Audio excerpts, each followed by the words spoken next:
Hey everybody, this is Andy, aka Love Retro BTW, across Twitter, Instagram, and Twitch. I do a podcast every Saturday called Cafe BTW, a morning gaming podcast, a retrospective look at the wonderful world of retro gaming, from interviews to guests. Join us every Saturday, like a Saturday morning cartoon, starting at 8 a.m., 11 a.m. Eastern. Also, if you're on Twitter, please join the brand new retro gaming community, a place to share, connect, and show your love for the retro gaming community. All the links are down below. And remember, enjoy the Gamers Week podcast.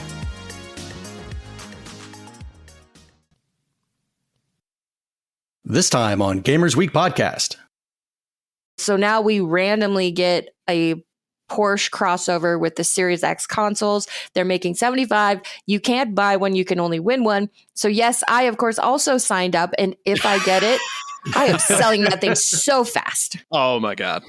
I'd sell it for a cool $1,000 right off the bat. Here you go. Give me the cash. Oh, you're cheap. Oh. It's not the first time he's heard that. You're right.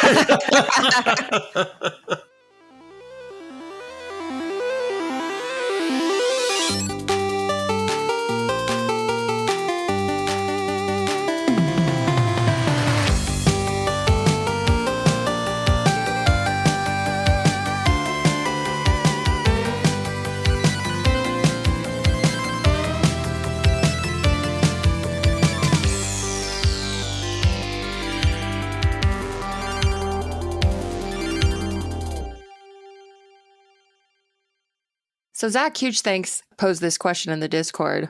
When you make a peanut butter and jelly sandwich, do you use a knife for both the peanut butter and jelly, or do you use a spoon for the jelly? I use two different knives. I don't want cross-contamination. You know, the jelly should not be mixed with the peanut butter. Peanut butter should not be mixed with the jelly unless that is on two slices of bread. Do you put the jelly on top of the peanut butter, or do you put them on the different slices of bread?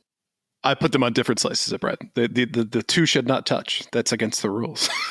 Until they become sandwich. Right, there's right. no touching before sandwich. It's like marriage. Exactly. It's like marriage. No touching until the holy sandwich moni. I now pronounce you PB&J. Do you take this preserve? All right, we ready?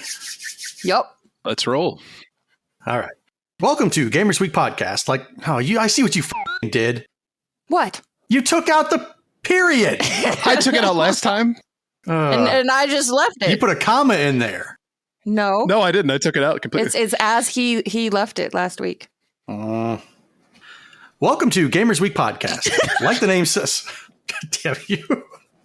I'm gonna pause. Yeah, I don't like these pauses. No, sir, I don't like it. No, sir, I don't like it. Welcome to Gamers Week podcast. Like the name says, we analyze the best, worst, and weirdest headlines of the past week in the video game industry. This is episode 76, and today is Wednesday, June 7th, 2023. My name is Donnie G. Retro, and I will be your host this evening, but I am not alone. My first co-host screamed louder than a preteen at an NSYNC concert when she got hit with a red shell earlier. Her name is Writer's View, a.k.a. Blue Williams. How are you doing this evening? If it hadn't have been the sixth red shell, like in the span of about 20 seconds, then probably the rage wouldn't have reached that level. But I heard quite a bit of screaming from you as well. And I seem to recall you rage quitting. Why would you even bring that up and tell everybody that? I wanted to keep that a secret. You fired the first shot. One of these days you'll learn. Nope, I never will. My second co-host loves FedEx so much that he's considering getting a FedEx tattoo. His name is Retro Game Brews, a.k.a. Ryebread, a.k.a. Ryan Payne. The question is, where at are you going to get this FedEx tattoo? First of all, you. Second of all, I'm going to get it where it deserves, right around my O-ring. Ooh. Okay, how is that going to work? Don't ask questions, though. We'll get there. He's trying to visualize it, okay? Work with him. Right. It's an up to your imagination kind of thing, you know? And I'm going to leave it up to the artist who does it, so. Give them artistic license. So let's take a look at our reviews, reactions, and requests. At Dark Zansel says, with all the traveling I do, I absolutely love digital games. No need to cart around discs I may not play, but I absolutely miss physical like I got in the NES and SNES era. That is a good example with traveling. For sure. At Sleep is for Tea says, congrats on the 20,000 downloads and the 75th episode milestones. Super solid, and you all will keep growing, I'm sure. Oh, thank you. Appreciate it. Fingers crossed. And at Burkow says, the poll introductions are now my favorite part of the podcast. I about pissed myself and I almost wrecked my truck driving to work this morning because I was laughing so hard. Gamers Week podcast is not responsible if you piss yourself and wreck your truck when listening to the podcast. Imagine filling out the insurance forms. Now, what were you doing that actually caused you to have this accident? Here, listen to this podcast. Yeah, you got to check it out. And now it's time for the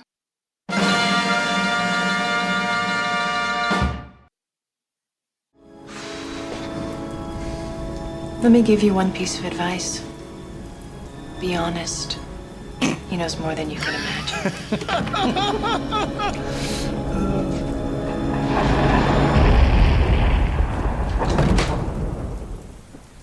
Welcome, Blue. I'm Morpheus. It's an honor to meet you. That sounds like... Let me tell you why you are here.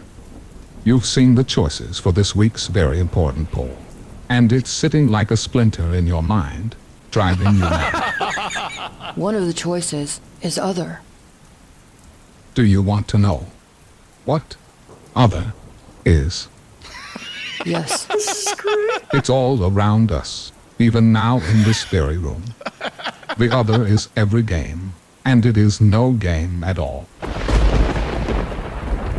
Unfortunately, no one can be told how to vote in the very important poll. You have to choose for yourself. How?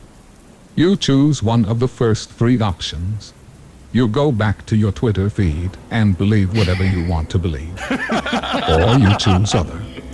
Comment with any answer you desire, and show Twitter how deep the gaming rabbit hole goes.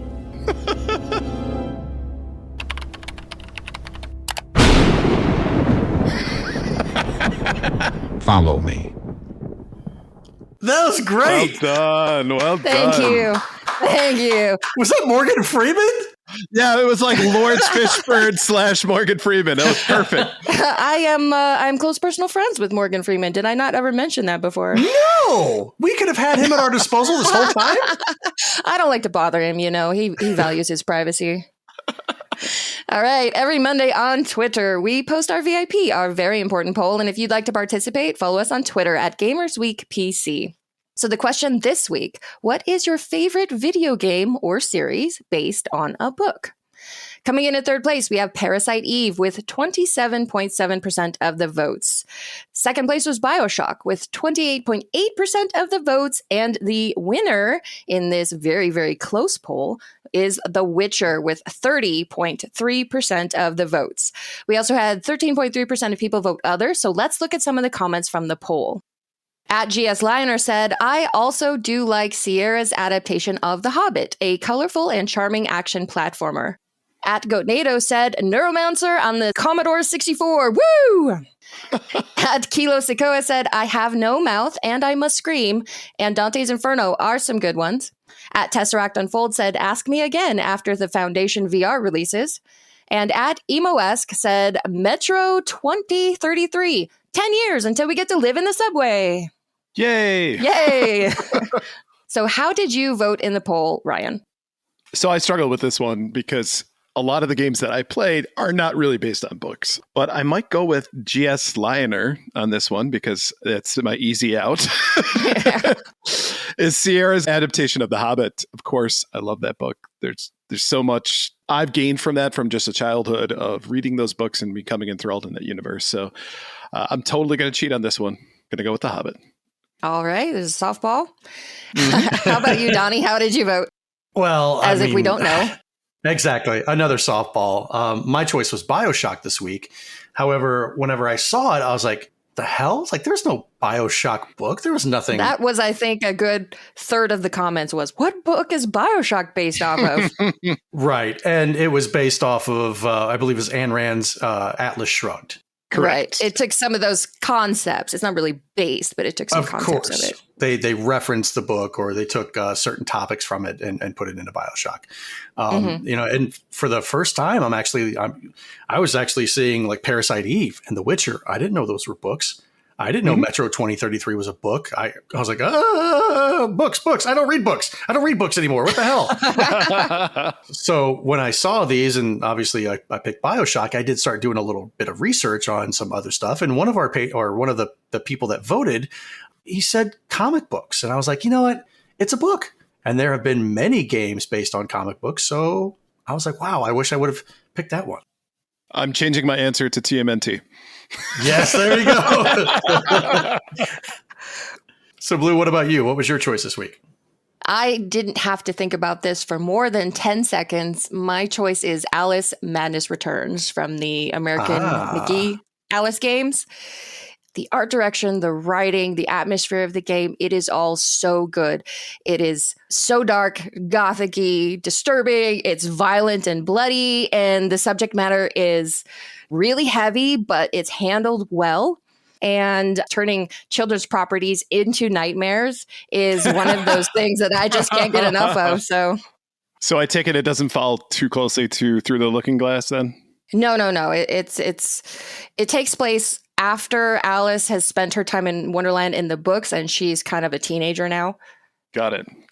And there's murder. Oh, there's so much murder. Some of the game is legitimately horrifying, some of the stuff that's in there. Really? Yeah, I don't believe I ever checked this game out. I wanted to. You should check it out. Well, I mean, it's mainly a 3D platformer / collectathon type of game. And of course, it's PS3, so you have to make allowances for some of the camera and stuff being a little bit awkward. Not everything is aged super well, but if you just want to go and experience like I said, the atmosphere and the art design of the games, it's amazing. I think I will have to check that out then. Do it.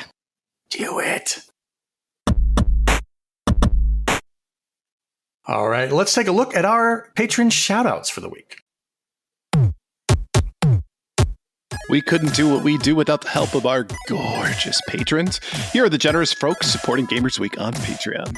We have 2 new patrons to announce. A big thank you and welcome to Sassy Sony and Evo Lust. Woohoo! Woo! Yeah, woohoo! They'll be joining Random Retro Dude, Princess Kitty Mew Mew, Rai Rai's Secret Best Friend, Mega Retro Man, Gamma Troid, Michael LeKite, Emo S, Bill Tucker, The Real Retro Game Brews, Fruitcake's #1 Stan, Duck with Thick Thighs, Compu Global, Hyper Meganet, Hotmail at hotmail.com, catsdrivingtractors.com, Wizard of Zardoz, Bobs and Dugnut, Retro Blast Pat, Great Siamet 81, BNT Zilliguy, Geek With That, Johnny Boombox, Crunchy Kong, Sheriff Snacks, Frank Grande, Love Retro BTW, Steven San, Ramboski, Terry Kinnair, Ducks in Disguise, Jim and Colleen, Games with Coffee, Hybrid Divide, You Fall Before Me, Davey PGH, The Redux, PDX family, including Shannon and Luke, Zach Hugezank, and #1 Blue Sick Boys fan. If you like what you hear today, we really hope that you do. Please consider joining us on Patreon. Your support helps cover the cost of producing the show, as well as other cool stuff we'll be doing like prizes and giveaways. You also gain access to our weekly patron-only bonus cast called Gamers Week Uncut. Patrons with benefits. Visit patreon.com/gamersweek or follow the link in the show notes to learn more. And now let's take a look at our headlines. Our headline segment is proudly sponsored by the Retro Game Club podcast. It's a fantastic family-friendly retro gaming podcast. In each episode, Rob and Hugh pick 2 games to play and discuss, as well as news, interviews, and other topics. Currently, they're playing through Astro Smash and Crystal Castles. Visit them at retrogameclub.net or follow the link in the show notes. I don't think I've ever heard of Astro Smash. It was one of the big games on the television. That explains it. Yeah. Now, I do know Crystal Castles. I've actually played the arcade version of that one. I've actually never heard of Crystal Castle, so look at that. We're like, we're complete, right? The yin to your yang. Donnie, you complete me. Shut up. Just shut up. All right, first up tonight from GameSpot, Microsoft must pay U.S. government $20 million over Xbox privacy violations. Microsoft has been fined $20 million by the Federal Trade Commission for collecting personal information from children via Xbox, which the FTC says was done without consent from parents. According to the U.S. watchdog group, Microsoft failed to notify parents and has violated the Children's Online Privacy Protection Act in the process. In addition to the fine, Microsoft will now also have to make several changes that improve privacy protection for children on Xbox. The issue stemmed from the process that was required when signing up for an Xbox Live account, which Microsoft only changed in late 2021. Signing up for an Xbox Live account required personal data such as a full name, email address, and a date of birth. And even if your date of birth showed that you were 13 years of age or under, Microsoft would still require more details. Until 2019, the process also included a pre-checked box indicating that you had accepted to receive promotional material and provide Microsoft with data that it would send to advertisers. According to the FTC, data from children was kept by Microsoft from 2015 to 2020, even if the sign-up process had not been completed. Regrettably, we did not meet customer expectations and are committed to complying with the order to continue improving upon our safety measures. We believe that we can and should do more, and will remain steadfast in our commitment to safety, privacy, and security for our community, Microsoft said. The company says that it now sees an opportunity to further advance safe digital experiences and that it plans to develop next-generation identity and age validation through systems that'll be tested in the months to come. You caught us. You caught us. Yeah, you said that. No. Regrettably, we did not meet customer expectations. We apologize. We apologize. Right? You know, what surprises me is that usually when it comes to harvesting data from people, it's usually on something that's a free service like Facebook or Twitter or something like that. At least that's kind of the idea here, is that when you sign up for a free service, you're essentially paying with your data. That's the idea. But when you pay for something, you realistically shouldn't have to provide necessarily your data, and that information shouldn't be available to data brokers. Yeah, I agree. It shouldn't. But do you think all of these giant companies are going to pass up an opportunity at such a gold mine just sitting right there in front of them? No, obviously they're not. And obviously they're not above doing it for very small children. Right. Oh, my God. That's just so creepy. I have a thought with this, and it's because of the whole always on age. We're in the digital age. Everything's always on. So kids can't go and play their games on an Xbox, a Switch, or PS5, PS4, whatever it is, without logging into something. So you have parents who are gamers who don't necessarily want their kids using their accounts to get everything all messed up. And, you know, you're going to go out and play Street Fighter 6 and ruin my perfect score. No, I don't want you to do that. Or they'll come across all of Ryan's hentai puzzle games. Exactly. You have to keep them safe. So it's that double-edged sword where you want to create them their own account, but they're not old enough to really have one yet.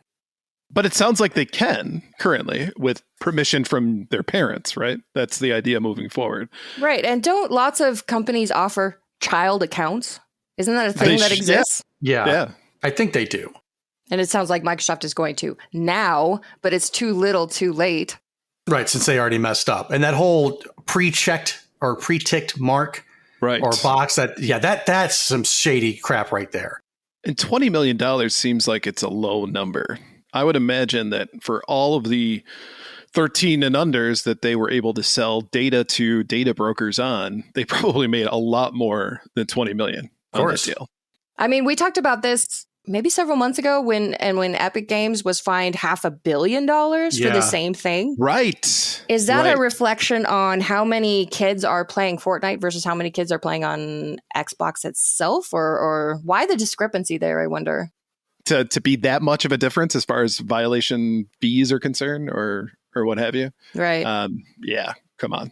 Yeah, $20 million is a drop in the pond for them. It's probably their monthly bagel budget. I do like bagels, but yeah, the cynical part of me thinks that Microsoft is such a powerful company that they know some people, and the FTC was like, look, we got to do something to you, but we'll make it light. Okay, just do a better job of covering your tracks from now on. And I know that they're already kind of in hot water with the FTC for potential monopoly mergers and acquisitions. So I wonder if this will have any impact on that moving forward. I doubt it. Yeah. I'm just saying, it just doesn't help their cause. It doesn't help their cause, but it's different issues. And you heard Microsoft. Regrettably, they got caught. They're super sorry, okay? Like I'm super serial. Super cereal. Is this an example, though, of parents needing as well to be a little bit more hands-on when it comes to their kids' gaming experience? Well, especially if they're signing up for accounts and handing out their personal information. Absolutely. Right. Because, I mean, would you as a parent be okay with your kid giving out date of birth, name, address, all that kind of stuff? No, but right. I mean, I think a lot of adults are pretty blissfully unaware or willfully unaware of how much of their data is collected every day. So either they don't think it's a big deal or they wouldn't think that it would be bad for their kids. Right. And if their kids get their own account, then it saves the parents hassle. As long as I don't have to deal with this then we're good. Do whatever you want, kid. I'm just thinking, too, from a security standpoint, what if that stuff gets hacked and sure enough gets sold on the dark web? The dark web. All your kids' info is out there. The dark web. The dark web. Dark web. Yeah, I'm sure there's a lot of kids who will be turning 18 in the next 10 years and will be horrified to see what's happened to their credit scores and all that kind of stuff because of the amount of unregulated data sharing and collecting that's been going on in the last however many years. Man, I'm glad I grew up in the freaking 80s. Right. Email? What's an email?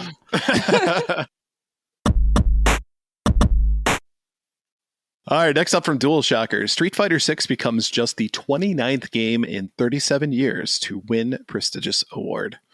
Street Fighter 6 is the 29th recipient of a perfect score from the illustrious Japanese gaming magazine Famitsu. Its second game in the past month to receive a perfect 40 out of 40 score from Famitsu, along with Legend of Zelda Tears of the Kingdom. Famitsu's review process is unique, with 4 different reviewers playing the game and each scoring it out of 10. Street Fighter 6 now joins a prestigious group that includes The Legend of Zelda, Ocarina of Time, Elder Scrolls V, Skyrim, Grand Theft Auto V, and Bayonetta.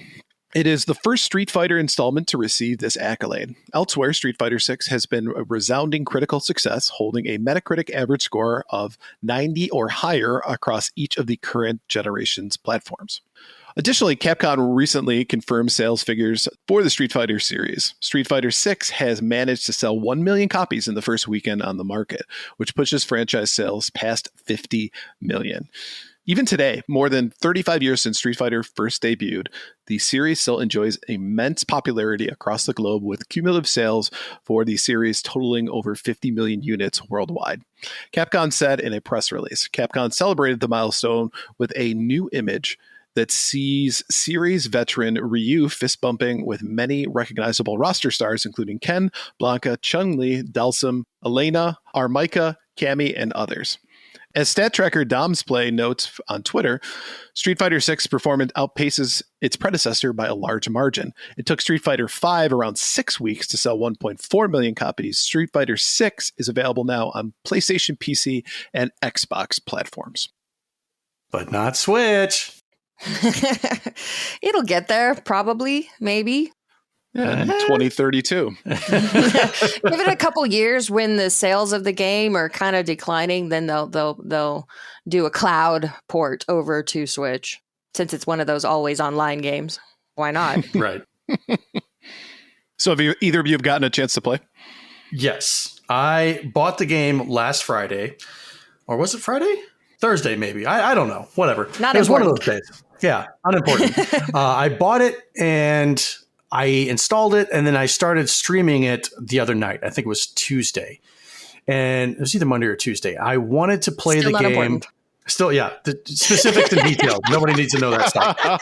But I started playing it, and I wanted to have the viewer have the experience, the same experience that I did, starting it from start to finish. I start loading it up, and I'm instantly thrown into this. I have to create a Capcom ID.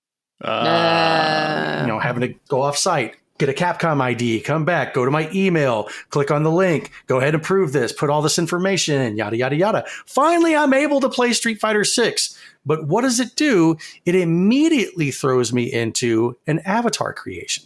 And I'm like, okay, that's like, I don't necessarily want to be forced to do this. I want to go ahead and just play the game in the arcade mode. But I couldn't. It forced me to go into avatar creation, then explore the online lobby realm where all these other fighters are at. It's like the social gathering area where they have got the store. They've got other mini games that you can play with like Final Fight. And I was like, well, what do I have to do here? Where can I go? I'm running around. I don't see anything about this particular option or this particular option. And I guess I'm a little slow, but I'm like, somebody's like, hey, why don't you just go back to the main menu? I'm like, oh, yeah, I guess I could do that. So I press the start button and I'm like, how do I get out of this? Okay, back, this. And it took me all the way back to the beginning of the game, the load screen, and I got to choose the social hub, the world tour where you create your character, and it's kind of that RPG-esque style of storyline, or you could go do the arcade mode and fight to your heart's content. I was able to do that. I got in a couple of matches and then I called it a stream. Yeah, I was watching at least the second part of the stream. The game very blatantly funnels you into the online battle hub. You did, I admit, have to look kind of hard for where the other game modes were. But I will say that once you actually found the arcade mode and started playing, the game looks fantastic. It does. It looks amazing. It plays great. I didn't realize that there were 3 different types of styles. There's classic, which is basically you're doing the input. So you're doing all the inputs of the move. So if the Falcon Punch takes quarter circle down, forward, and then the punch button, that's what you got to do. The second mode, I think, is modern, basically takes away some of the movements. Your special is just 2 combinations of buttons. That's it. None of these complex inputs. And I got to thinking, why would they do this?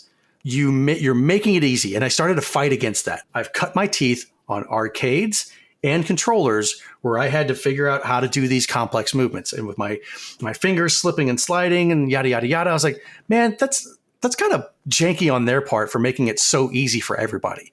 Right. But then I was like, wait a minute. People with disabilities, these new fighting styles give them access to play a game like Street Fighter 6. I don't know if they had that in Street Fighter 5, but because they have this option in Street Fighter 6, it might work for somebody who is disabled with their hands, who can't really do those complex movements that a person without a disability would be able to do. So I think it's kind of perfect. I might also make an argument for people who just aren't part of the fighting game community.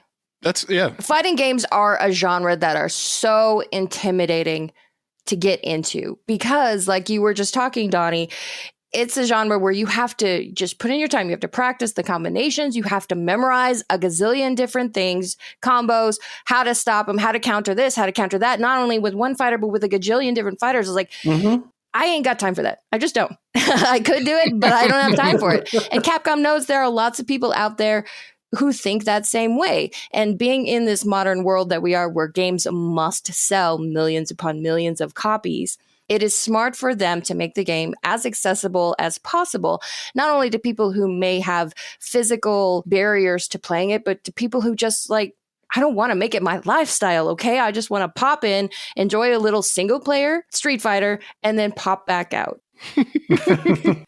So having played with it for maybe an hour, what do you think about the game, though, overall?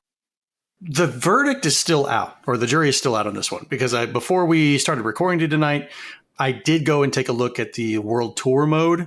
It will take a little bit more exploration into that, but it looks amazing, and I think I'm going to enjoy this game for years to come. So in your expert opinion, you would say that 10 out of 10 is valid? I'm an expert? Yes. As a journalist. More so than us. As a journalist. Again, I can't say that because I haven't explored the game fully. I've only done a few bits and pieces here and there. But visually, yes, the game is a 10. Content, I would say the game is a 10 because it's got 3 different modes that you can do. You've got the arcade, you've got the social hub where you can battle other people across the world. You can play Mortal Kombat with a friend in Vietnam in Street Fighter 6. Or you could do the World Tour mode. Whenever I heard about that, I was just like, really? Why does Street Fighter have to do something like that? But now I'm kind of intrigued to see exactly what the content lies within. Yeah, it does seem that you're getting an awful lot of content for your single game purchase price, even if you decide not to go with any of the DLC. Absolutely. And nobody got the Mortal Kombat reference? Nobody? Sorry. You two have failed me.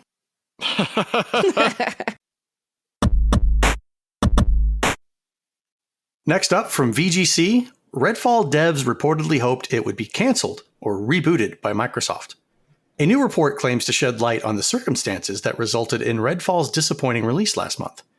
Following several delays, the first major Xbox exclusive from Bethesda released with a number of technical issues and underwhelming gameplay, garnering aggregate scores of 56 on the Xbox Series X and S and 54 on the PC on Metacritic. A new Bloomberg report, which is based on the accounts of over a dozen anonymous sources who worked on the title, said the project started development in 2018 after being pitched to staff as a multiplayer arcane game. Some members reportedly found the pitch confusing and felt unsure that the sort of gameplay Arcane was known for would translate well to a co-op setting. Many experienced developers who weren't interested in making a multiplayer game reportedly left the studio, with almost 3/4 of the Austin staff who had worked on 2017's Prey said to have departed Arcane by the time Redfall was finished. Arcane is said to have experienced difficulties filling vacancies, with lower than average salaries, its Texas location, and the desire of prospective employees to work on single-player immersive sims viewed as contributing factors. When development of the game started, Bethesda's then-parent company ZeniMax was reportedly pushing its studios to develop live service titles, and according to Bloomberg, Redfall had a significant microtransaction plan in place for 3 years before it was scrapped in 2021. That same year, Microsoft acquired ZeniMax in a $7.5 billion deal, and some Arcane staff reportedly hoped the Xbox maker might cancel Redfall or reboot it as a single-player game. However, Microsoft took something of a hands-off approach to Bethesda's game development studios, as Xbox boss Phil Spencer, drink, acknowledged in a recent interview.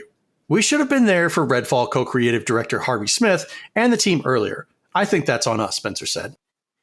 Isn't it funny how after a while the truth comes out? It's funny. I mean, yeah, you could be suspicious of quote unquote anonymous sources, but because everybody has to sign non-disclosure agreements to do anything these days, this is the only way that the truth would come out. Can you imagine working on a game and saying to yourself, man, I really hope this gets canceled? Right? And then to come into work and be like, all right, so what's happening with Redfall? Oh, we're rolling with it. Like, oh, you okay?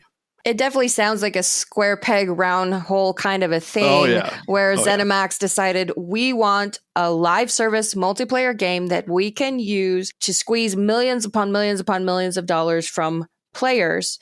And we don't care that it doesn't really fit our style. Just make it. We'll make it work later.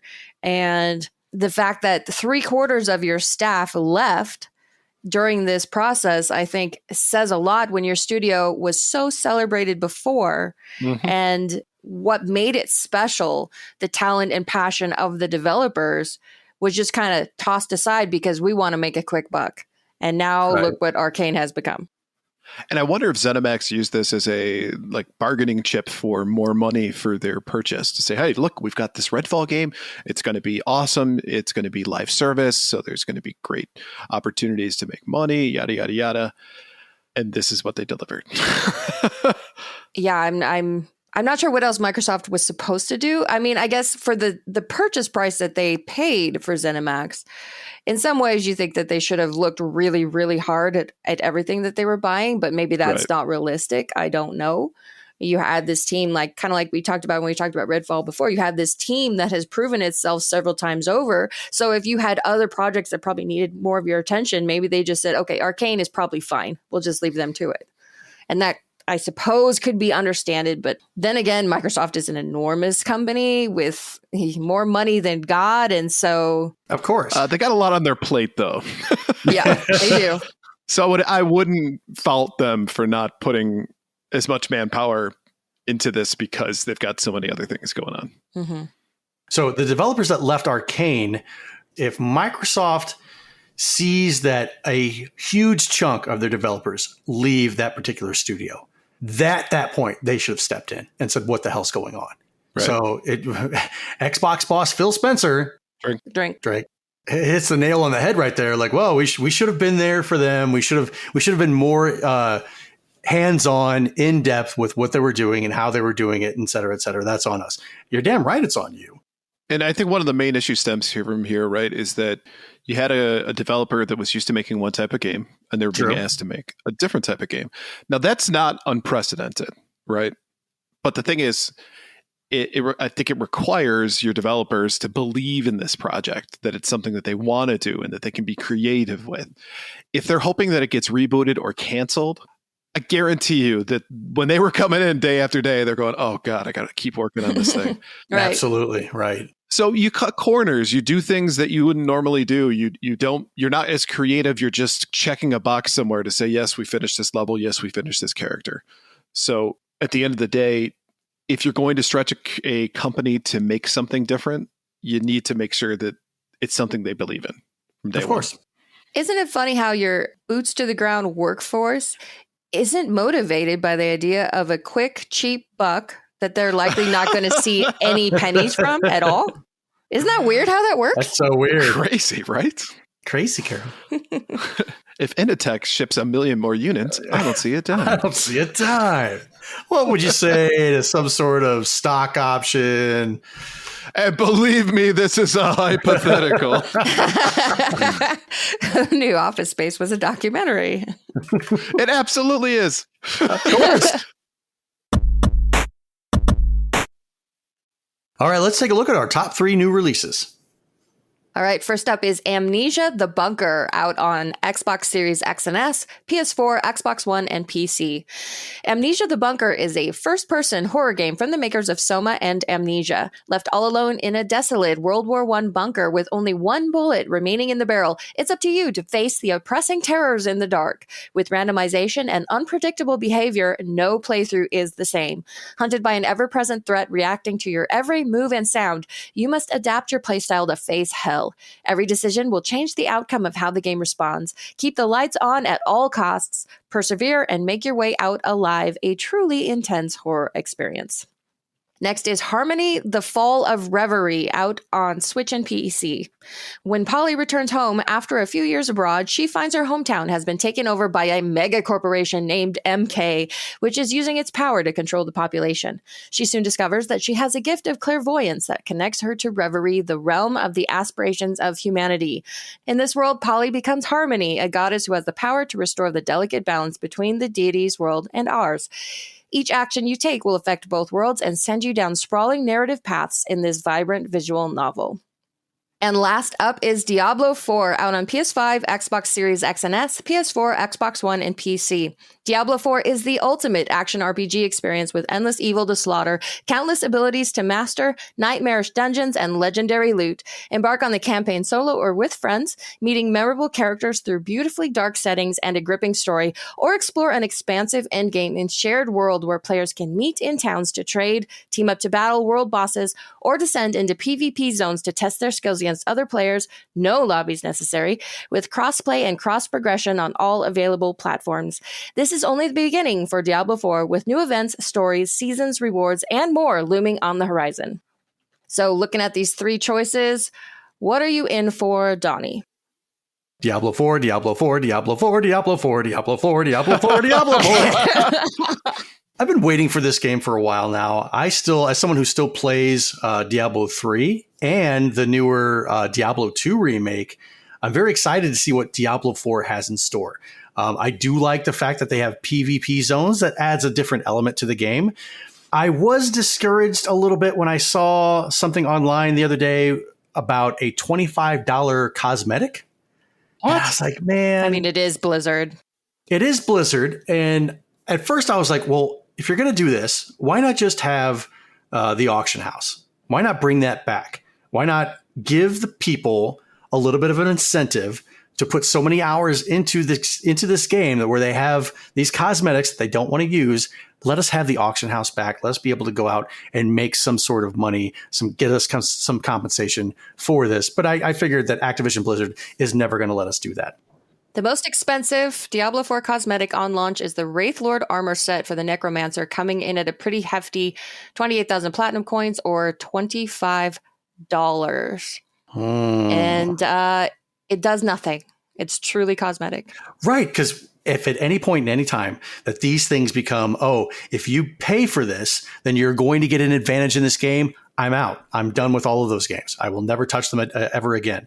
But if it's purely cosmetic, which I have done with Warzone, I may or may not do this with Diablo 4. I'm not going to say that. Did you look pretty in Warzone? I've got a couple skins that I'm proud of. But I might buy something, one or two trinkets or whatever in Diablo 4, but I'm never going to dump a crap ton of my own money in there for something purely cosmetic. I'll stop rambling and say that Diablo 4 is my choice, with Amnesia the Bunker being a strong second because that game looks amazing. All right. How about you, Ryan? The same. Diablo 4, 100%. I didn't get into Diablo 3. I was big into Diablo 2. I love that game. Diablo 1 less so, but 2 was perfect. And I did the same. I went back and played the remake. I've played the regular game a bunch of times as well. And for some reason or another, I just never got into Diablo 3. But I'm hearing really, really good things about Diablo 4. So this might be my re-entry point into the series. And just to see how good it looks comparatively to my experience with Diablo 2, it's such a huge upgrade. That's awesome. And I just love the gameplay of Diablo anyway. Mm-hmm. So sign me up. Hoping that the cow level is still there. That was always fun. You got to have the fan service, right? Right. So if you get this game, just know that you've got somebody to play with. Beautiful. Blue, I'm really looking forward to playing with you. Yeah. Amnesia sounds really, really interesting, and I agree it looks great. This idea that you've only got one bullet left, so you're like the Barney Fife of this bunker. That makes it a lot less scary if you're imagining Barney Fife running around. What's the deal with these lights not being on, Andy?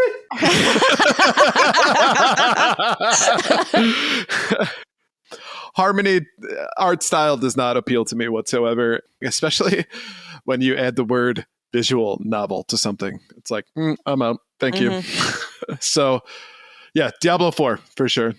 Amnesia will be something I would probably watch Donnie stream on Twitch first before I tried it out myself. Oh, do the Barney Fife voice the whole time. No, I don't think I can keep that up. Should do that for like charity or something. I was going to say, it'll be one of the rewards you can cash in your points on the channel for. Yeah, I should set that up with it on the channel. 1 hour of Don Nuts for 200,000 points. Don't you dare short me out of that Don Nuts voice for 1 second. No, I will demand a refund.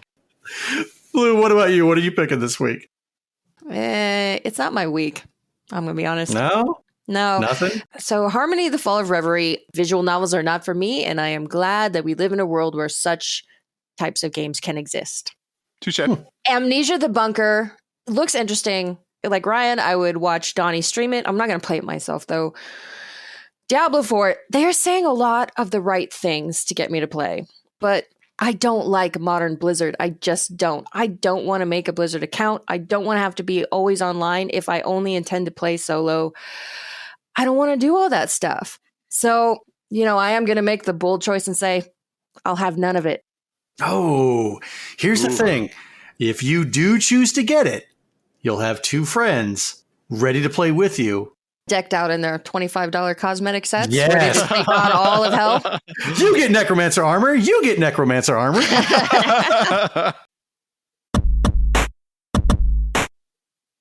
All right, guys. So let's kind of put the main topic on hold. Let's fast forward to tomorrow, right? After Summer Games Fest. You guys want to do that? Sure. Make it so. Can you do that? I think I can. Hang on. Prepare to fast forward. You're always preparing. Just go. All right, fine. Fast forward!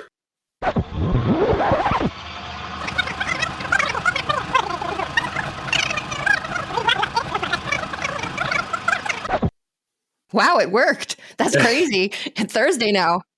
All right, so Yep, sorry. Yep. I think if fast forwarding scrambled your guys' brains too. From GameSpot, Summer Games Fest 2023, the biggest game announcements. While it seems like the season of game announcements and developer showcases now has no end, the biggest showcase, Summer Games Fest, has officially wrapped up. During the showcase, several new titles and in-depth looks at previous announced games were revealed, sufficiently hyping us up for the next year.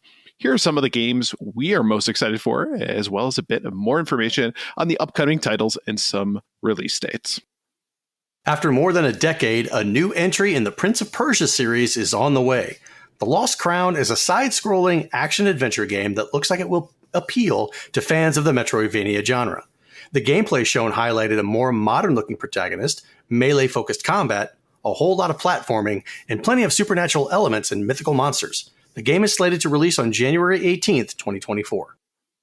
Summer Game Fest brought us our first in-depth look at Mortal Kombat 1, the next entry in the Mortal Kombat series, and the start of a new Mortal Kombat universe. Following Liu Kang's ascent to godhood in Mortal Kombat 11, the iconic character apparently created a new universe filled with familiar faces, including Raiden, Sub-Zero, Scorpion, Katana, and Jax.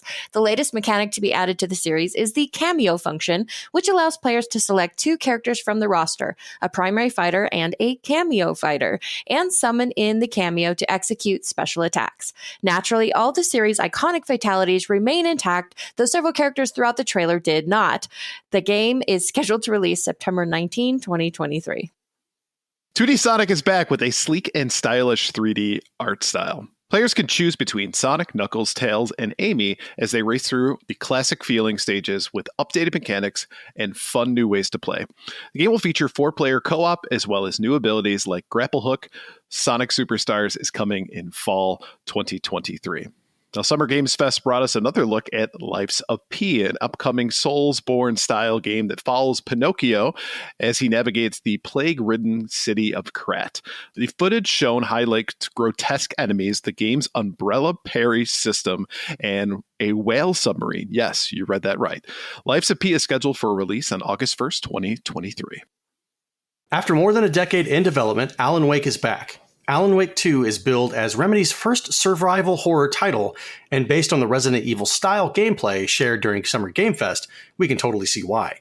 The footage shown follows new character Saga Anderson as she explores an abandoned general store and stumbles across a supernatural entity in a deer mask that takes several bullets to knock down. According to Remedy Studios' creative director Sam Lake, the upcoming game will follow both Alan and Saga, with each character receiving about 50% of the game's playtime. Alan Wake 2 will release on October 17th, 2022. Miles Morales and Peter Parker are back in Marvel's Spider-Man 2. On top of featuring two versions of the iconic hero, the game also boasts a map twice the size of 2018 Spider-Man, new villains, and a new mechanic in which gameplay will be impacted by Venom's symbiote. Summer Game Fest not only gave us a closer look at Marvel's Spider-Man 2, but a peek at the game's impressive-looking box art and a release date as well. Spider-Man 2 will hit PlayStation 5 on October 20, 2023. We got our first look at Sandland, a new Bandai Namco game coming to the PlayStation 5, PS4, Xbox Series X and S, and PC. The game features Akira Toriyama's signature art style, which is immediately comparable to the likes of Dragon Ball and Dragon Quest. The rest of the game looks very different from those two properties, though, showing tank and melee combat across the game's wide desert. There's no release date for this game yet. The next trailer shown was for Witchfire, from the creators of The Vanishing of Ethan Carter, Painkiller, and Bulletstorm. We saw a very spooky forest filled with fog and skeletons before transitioning into first-person shooter gameplay. We saw the player use a crossbow, shotgun, melee combat, and more in the gameplay snippet. Witchfire launches in early access on September 20th. In celebration of Porsche's 75th anniversary, the company is partnering with Xbox for a collection of new Xbox Series X consoles themed after Porsche cars. They aren't for sale, but you can enter a sweepstakes for a chance to win one. And finally, Cloud's journey continues in Final Fantasy VII Rebirth, the second entry in the Final Fantasy VII Remake trilogy. Set just after the party leaves Midgar, Rebirth will see the party explore the world map and visit iconic locations from the original game, such as Calm, Junon, and Cosmo Canyon. While Square Enix is not yet ready to announce the game's release date, the studio did give us a slightly narrower window. Final Fantasy VII Rebirth is headed to PlayStation 5 in early 2024. So, was there anything that you guys saw that absolutely blew you out of your seat? No, I remained firmly in my seat. Thank you. I did remain firmly in my seat as well. No, I take it back. You know what blew my mind a little bit? What's that? It was when Remedy Studio creative director Sam Lake just waltzed onto the stage in a head-to-toe velvet suit. That got you out of your seat, huh? That was the highlight of your Thursday, clearly. That was a highlight of my Thursday, clearly, because, normally they show up in, what else did we see? We saw flannel, we saw hoodies, you've got Jeff Keighley in his usual, suit top and jeans and tennis shoes kind of thing. But Sam Lake showed up to impress. And Nick Cage looked like he was wearing a shark skin suit of some kind. It's just Nick Cage being Nick Cage. Yeah, it looked amazing. So what was exciting for me is not actually for me, but the 2D Sonic looked fun. Now, I've never really been into Sonic games, but I can imagine our friend Coffee Ryan literally blew out of his seat for this one. Right? That is the baseline for which we're judging everything, right. Whether or not you remain seated. Right. And it looks great. I love that they're bringing back a nod to 2D Sonic, bringing back the gameplay and polishing up a little bit so that it looks like more modern graphics. It'll probably be just as fun as some of the older Sonic titles, and I think it's a good kind of separation from what Sonic has been for the last 2 decades, is to be able to come back to this. So, Donnie, your prediction for a major Sega release just happened, big guy. No. That was console only. I would love to be able to spin it around and say, "Oh, look what Sega did! This cool looking Sonic game. Does that give me validation?" That's not happening here. I was offering this up to you on a silver platter, sir, and you rejected me. Our other co-host would have put the kibosh on that so quickly, and she did. So yeah, I'm good at kiboshing. There's no way that was going to happen. I'm just your enabler. That's all. See, I want Donnie to succeed on his own merits. I want him to be correct in his prediction, and we can't just let him shortcut that. Right. You can't just hand me the win. Right. He gets mad when you do that. Yeah. So I didn't think I was actually going to be able to watch the entire thing, but I did. They started off with the Prince of Persia game, and I thought it looked great. It went back to its 2D roots. So I want to check out Prince of Persia. But Mortal Kombat 1, I really liked the fighting that I saw in there, plus the cameos with the K. Don't forget it starts with the K. You got to see some of the players like Stryker and old school Mortal Kombat 1 Kano and Sonya come in as cameo fighters. I even saw Mortal Kombat 2's Kung Lao, even though I think he's an actual playable character in the game itself. And of course, we saw Jax from Mortal Kombat 2. A lot of good-looking characters that I'm kind of interested to see what all they have up their sleeve. And Jean-Claude Van Damme going to be Johnny Cage. Jean-Claude Van Damme, the game Mortal Kombat has now come full circle. They initially planned that game around Jean-Claude Van Damme back in the 90s. He couldn't commit to it. And now here he is, starring as Johnny Cage. And I really don't know what to think about it, but it's kind of cool. It's all very meta at this point. Of course. Do they still do friendlies? Is that still a thing rather than just fatalities? Like friendships? Yeah. Because if they do friendships, it should be that dance that he has from that one movie where he's swinging his hips, Yes, oh, yeah. Absolutely. Please bring that. Yeah, I thought Mortal Kombat 1, it looked good, even though it doesn't, from my perspective, it doesn't really look that different aside from the cameos themselves, that mechanic. It doesn't look that different from the past couple Mortal Kombat. So right. We'll see. The Prince of Persia game, The platforming looked like something I would be interested in, even if I don't care for the art style. I don't care for all these games coming out in that kind of Fortnite-y, Overwatch-y type art style. That is not my thing, but It at least reminded me, I don't know if I'm crazy for thinking this, but it reminded me a lot of Metroid Dread. yeah, it does have that kind of like a faux 3D, 2D type style platforming look to it. So maybe you'll get to play your first Prince of Persia game. All right. And all the purists are just kind of cringing and dying a little bit on the inside. Oh, yeah. Yeah. Oh, yeah. So I got it whenever I saw Porsche's 75th anniversary Xbox Series X console. I know a lot of us in the Discord were kind of like rolling our eyes, but I immediately clicked on that link and went and registered for it. So I think it would be something cool to own if there's only... Actually, I don't know how many there are. Did they say there were 75? Yep. Okay. 75 of these consoles in the world. That's kind of like owning one of those gold Xboxes or gold PS4s from Taco Bell or something like that. I think that kind of item would stick with me for years and years and years. I mean, you got to be a huge loser to sign up with that. So I did that right away as well. I agree. I think it would be like a really cool item just to have. I probably wouldn't take it out of the box, but you know, with the Taco Bell thing, you brought up an interesting point here. When you click on like the on button for the Taco Bell thing, it makes that like Taco Bell dong. Yeah. I think they should do like a Porsche like engine revving up. I think that would be cool. Yes. Make it something special rather than just a skin that's on top of it, you know? But I would never play it, so I would never know.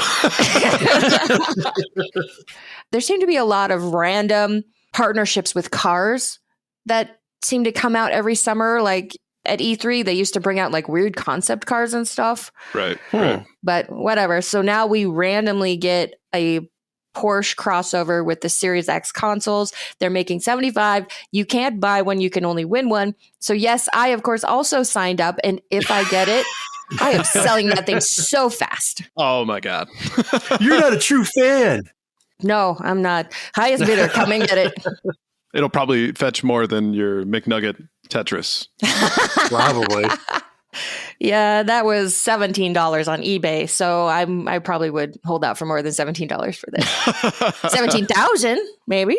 I'd sell it for a cool 1,000 right off the bat. Here you go. Give me the cash. Oh, you're cheap. Oh. It's not the first time he's heard that. You're right. We did get 2 separate Final Fantasy VII games. The first one, like when I saw but I saw Sephiroth. He's holding a cell phone, and I was like, "Okay, what's this?" It's a mobile game, and I'm like, "Oh no!" And then at the very end, they had the second part, I guess, of the Final Fantasy VII remake. Where, I mean, it looked amazing. Don't get me wrong, it looks amazing, but still, I am not a huge fan of the fact that they took a game and are now splitting it up in what I think is three parts. Who even knows? Yeah. And they want you to pay $60 to $70 for each part. But they padded it a lot. They added a ton of filler, okay? You get to chase cats around. Right. The cats. Oh my God, the cats. I don't know. I don't really care too much for the fact that they took that game and broke it up into 3 parts and want you to pay $70 for each one. I will play this game eventually. I will. But I am not going to do it until each game is like $10 or something like that.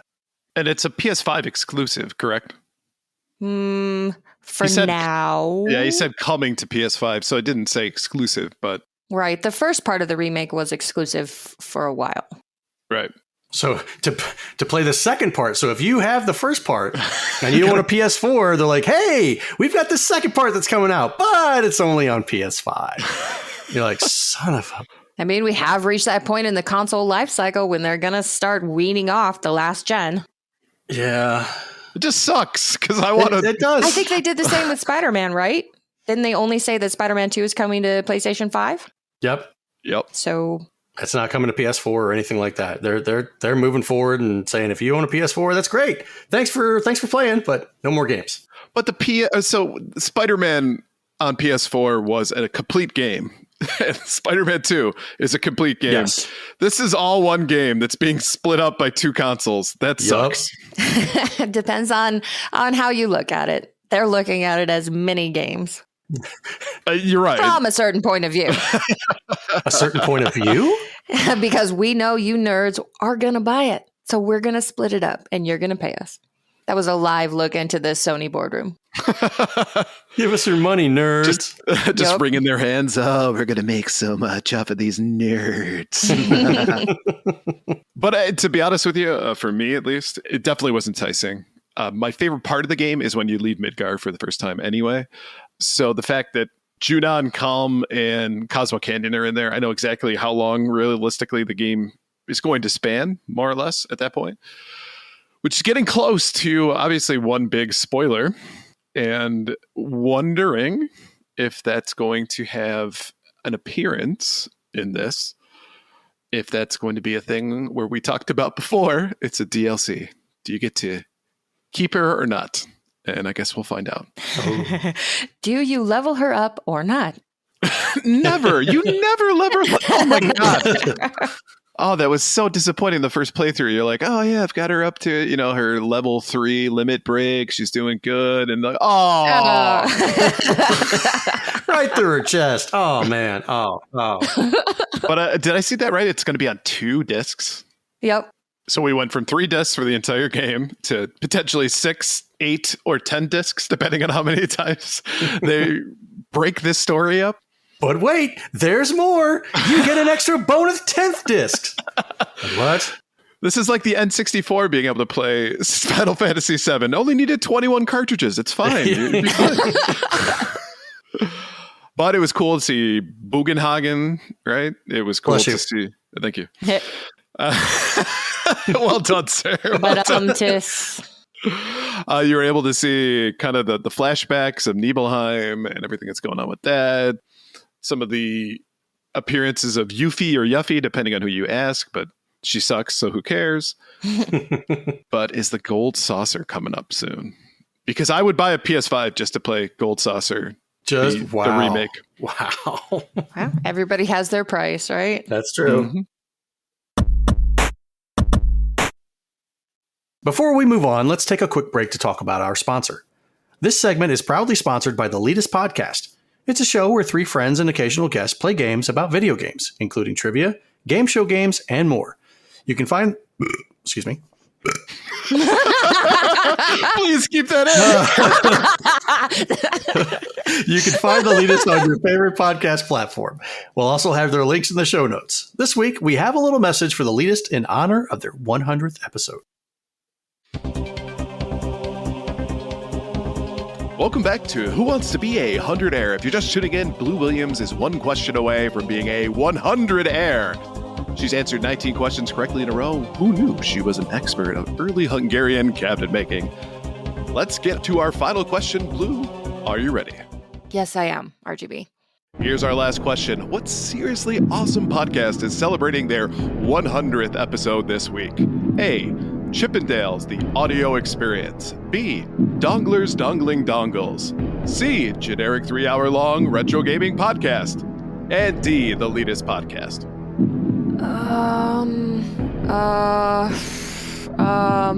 I think I'll phone a friend. Okay, Blue. Well, who are you going to pick? The one and only Donnie G. Okay, we'll use our friends at Discord to connect us with Donnie. Listen, stop calling me about my car's extended warranty. No, Donnie, no, this is RGB from Who Wants to Be a 100 Heir. We have Blue on the line, and she's got 1 question away from the 100, and she needs your help. Blue, you have 20 seconds. Donnie, here's the questions. What seriously awesome podcast is celebrating their 100th episode this week? Is it A, Chippendales, the audio experience, B, Donglers Dongling Dongles, C, generic 3-hour-long retro gaming cast, or D, the Elitist Podcast? That's a lot of D's. I know the 100th episode of the Chippendales audio experience, and my God, was that memorable. That was a long time ago. You know what? It does say seriously awesome podcast, so I gotta go with the Elitist on this one. They're the best. All right, Blue. Donnie thinks it's the Elitist. Well, he does know his Chippendales audio experience, so if he says the Elitist, then I'll go with the Elitist. Final answer? Final answer. You are absolutely right. You've won absolutely nothing, though. The real winners are our friends at the Elitist Podcast.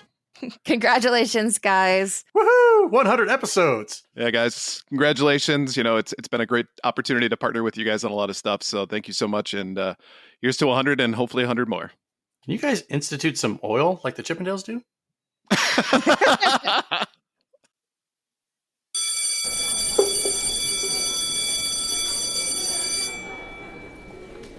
All right, thank you for coming, students. Please take your seats. Welcome back to Professor Ryebread's Gaming History 101. And in today's lesson, we'll talk about an aspect of video games that helps set the scene, create emotions, tell the story, and build long-lasting memories for players. Sounds like a heavy lift, right?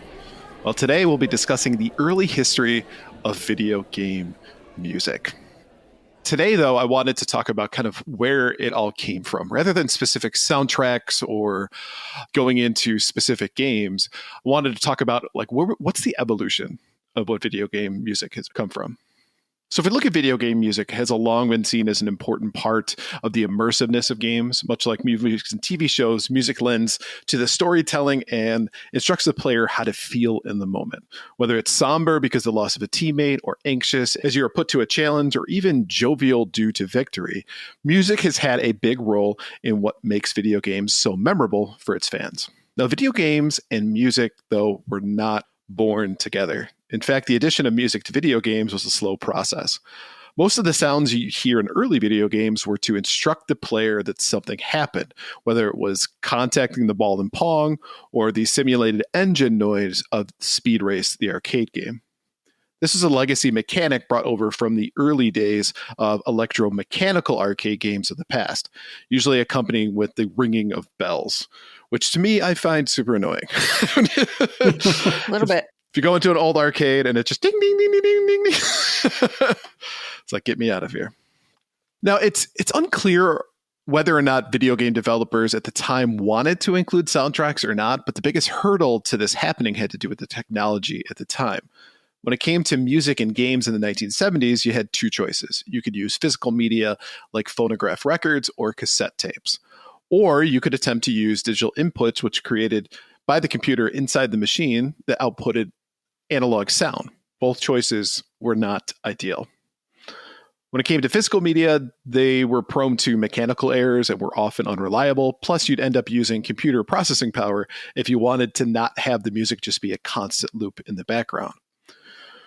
With using digital to analog sounds, the computers of the time didn't have a whole lot of available computing power to create sounds. Only one or two sound channels meant that you could only play up to 2 tones at a time. If there was anything happening on screen that the player needed to hear, you'd sacrifice one of the sound channels, basically removing the bass or treble of the music to accomplish the task. If you ever played an older game that paused the music for a split second to output game sound, then you know exactly how annoying that is. I'm looking at you, Rock and Roll Racing from the Sega Genesis. Cat is dominating the race! So the first example of digital analog music in a game goes all the way back to 1975's Gunfight by Taito Midway. The game was a simulated high noon style duel where players shot at each other, and if you scored a hit, the phrase "You got me" would appear above the corpse, and the song Funeral March by Chopin would play for a brief few seconds.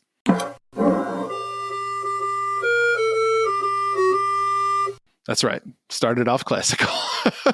Keep it classy. Exactly. Now, playing short clips of music was really the first evolution of music into games, often for title or victory screams. Think Donkey Kong or Pac-Man, where they had jingles rather than constant music. One of the earliest examples, however, of background music came from Taito's Space Invaders, which would play a few tones on loop.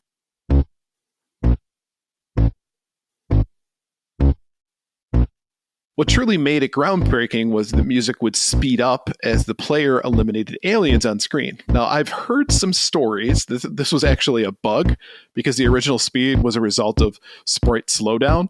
And once they were removed, it would allow the CPU to be less bogged down. Now, I can't completely confirm this, but it definitely seems plausible.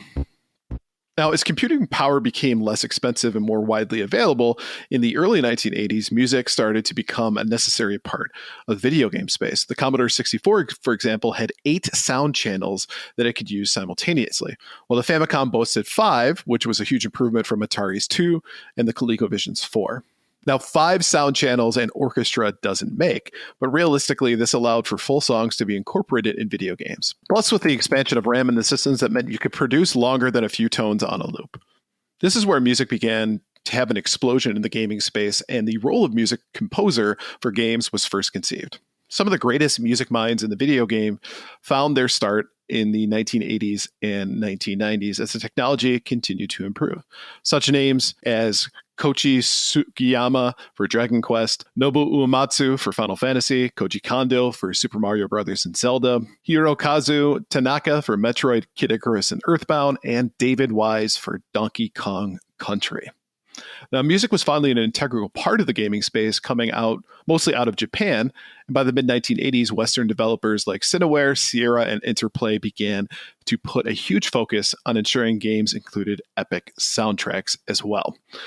In fact, video game music got its first real nod of legitimacy in 1986 with the introduction of the Best Soundtrack category added to the Golden Stick Awards, with Rob Hubbard's soundtrack for the game Sanzion being the first winner, which I listened to and you can listen to now. I wanted to turn it off immediately because it's ear-piercing, but here you go. Enjoy.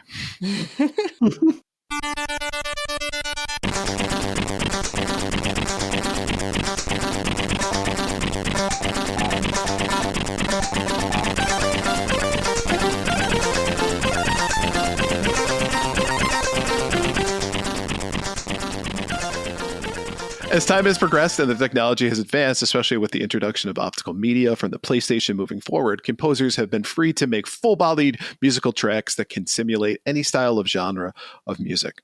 Starting from the roots of attracting players to put their quarters in the arcade machine to helping them tell compelling and often emotional stories, it's been a wonderful evolution that music has played in the history of video games. So to wrap things up, I don't always remember every detail of each game I play, but one thing I'm likely to remember most is its soundtrack if it's good. These songs stick with you, you hum them days to months later in your head, and when you hear them again years later, it puts you right back in the emotional state that the game has beset on you.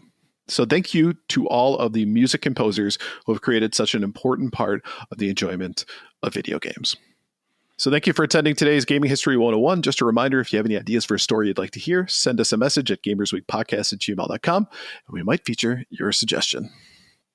All right, let's go ahead and wrap up this episode. Thank you for listening to episode 76 of Gamers Week Podcast, and a big thank you to the Retro Game Club Podcast, the Leadus Podcast, and Love Retro BTW for sponsoring this episode. Don't forget to check out their links in the show notes. If you want to connect with Gamers Week, follow us on Twitter at GamersWeekPC. Email us at gamersweekpodcast@gmail.com. Watch us on Twitch at twitch.tv/gamersweekpodcast. Visit our merch store at gamers-week-podcast.creator-spring.com. Or if you want to do it the easy way, follow the link in the show notes. Or join us on Patreon at patreon.com/gamersweek. And finally, since you made it all the way to the end of this episode, please leave us a rating and a review to let us know how we did. We really do value your feedback.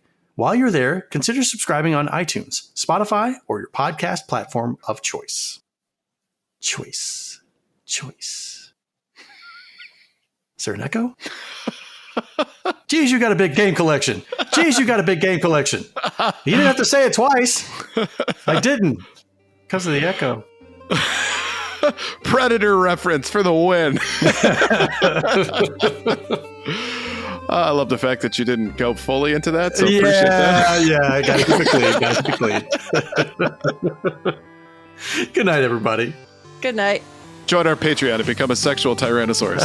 Good night. Now nobody will. Or everybody will. We don't know.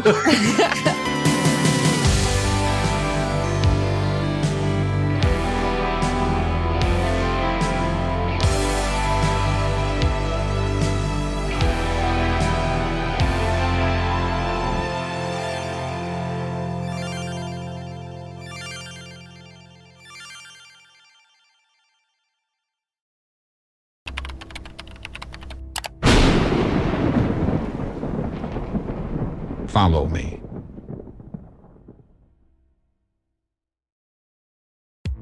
Welcome to Gamers Week Uncut. Welcome to Gamers Week Uncut. Welcome to Gamers Week Uncut, patrons with benefits. This is the unscripted, patron-only bonus cast with less editing and more dirty jokes. We don't know where the conversation will go, but we're sure it will be weird. This fish just went right on my nipple, and I'm just like,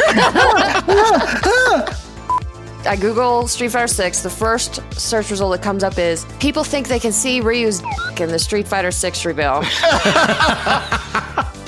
Listen up here, kids. You're not going to want to get one of those VD STDs things, right? Make you fall off. When you go, grab a pro. You'll be doing it for America. that was perfect. If you want to hear weekly episodes of our patron-only bonus cast, join us at patreon.com/gamersweek.